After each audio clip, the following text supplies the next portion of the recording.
shortly give the word to Dalee Sambo. Just mention, if you wonder why Dalee will leave us during this book presentation, is because she is the chairperson of the UN Voluntary Fund for Indigenous Peoples, and she will have to continue her search for funds for indigenous representatives to this arena. So she will not be here for the whole presentation, but Dalee is certainly around, and you will be able to contact her later. Thank you. Please, Dalee. Thank you very much. Okay. Thank you very much, and thank you for inviting me to give some brief remarks on the panel here about the importance of the documentation that IFGIA provides. Not only the Indigenous World 2009, but all of the publications and documents that IFGIA has provided over the years. I just wanted to make the brief linkage between the importance of the yearbook as well as the other publications of IFGIA to human rights education. As you can see, well, as you will see once you get your hands on the copy of the book, the very brief review about the UN Declaration on the Rights of Indigenous Peoples and its first year, and the importance of the declaration vis-a-vis the work of Indigenous peoples in the various different regions and country reports that are found in this document. I think that what is significant to me is, now that we have the declaration in hand, the critical work of implementing the declaration. Through the reading of the yearbook, you can see where the declaration is being effectively implemented in terms of, for example, the situation in Greenland and the ongoing discussions about the right of self-determination, the right of self-government, on the basis of dialogue, on the basis of partnership, on the basis of a wide range of things that have been embraced by the UN Declaration. Yet, unfortunately, as Catherine has just said, there are other chapters and other regions that are covered where you can see the gross violation of human rights that are contained in the UN Declaration, and you can see the need for the urgent need for implementation of some of the very basic provisions, not only contained in the UN Declaration, but also in existing international human rights instruments. And this is an area where I believe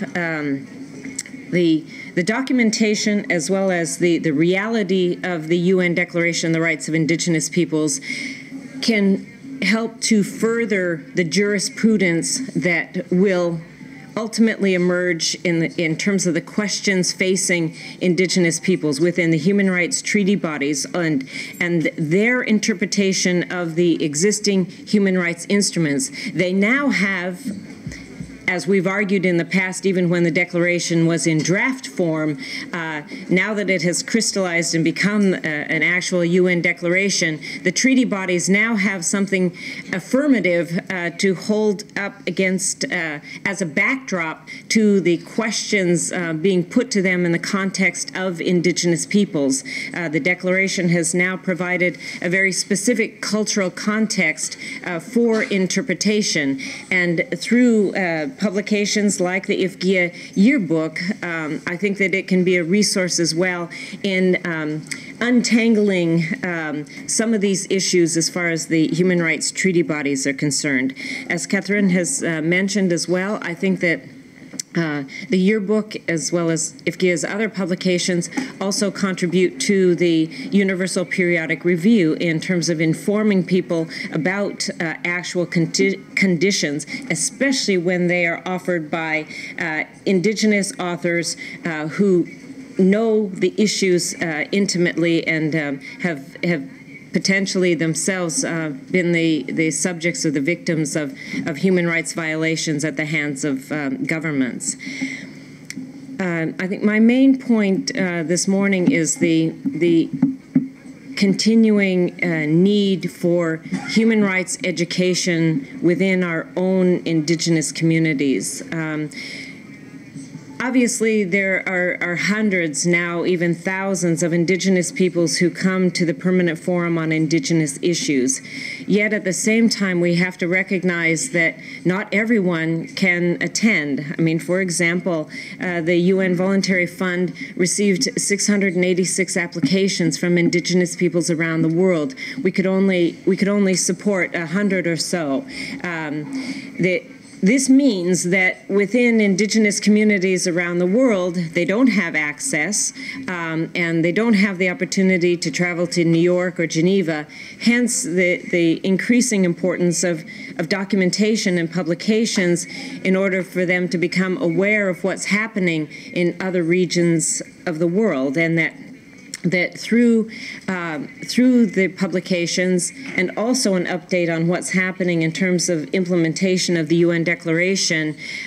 Indigenous peoples within their own home communities can see the dynamics and the intersection between the Declaration and what is happening in Indigenous communities, in the hopes that they too can relate to or identify with the use of the Declaration, its implementation within the context of another Indigenous community, and the potential for duplicating or triggering political organizing. It has become an important educational tool, not just within Indigenous communities, but also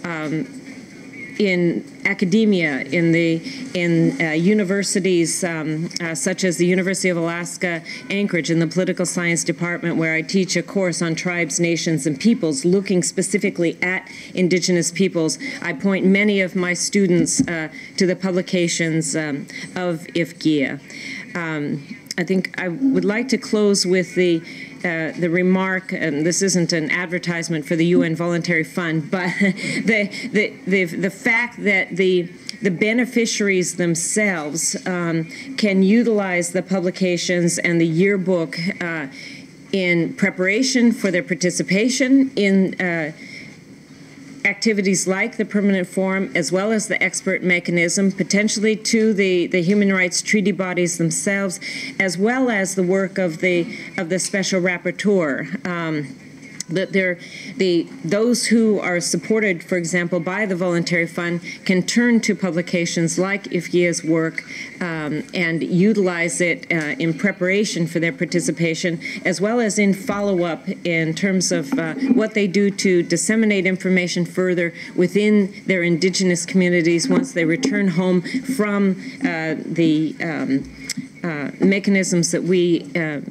support them to participate in. So the key to me is ongoing human rights education far beyond the halls of the UN here in New York as well as in Geneva. And I think that the yearbook as well as the other publications of IFGIA go a long ways towards supporting Indigenous peoples, not only in written form, but the type of organizing that much of this information helps to trigger within Indigenous communities. So thank you very much.